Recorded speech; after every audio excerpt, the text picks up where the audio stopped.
Unaona? Sasa tunaona tuko katika maandalizi dunia. Hivi ni miaka michache iliyopita, miaka kadhaa, miaka michache ilizinduliwa rasmi sanamu.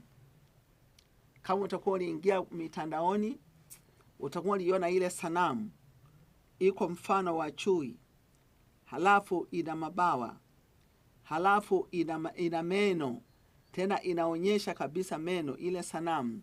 Na ile sanamu imeandikwa katika kitabu cha Ufunuo. Maana yule mpinga Kristo atatumia ile sanamu yake, itakuwa na uwezo wa kunena. Tutayazungumza hayo baadaye, maana nafundisha siku za mwisho, lakini nitafundisha unyakuo wa kanisa, nitafundisha utawala wa miaka 1000, nitafundisha dhiki kuu, na nitafundisha hukumu ya Mungu jinsi itakavyokuwa.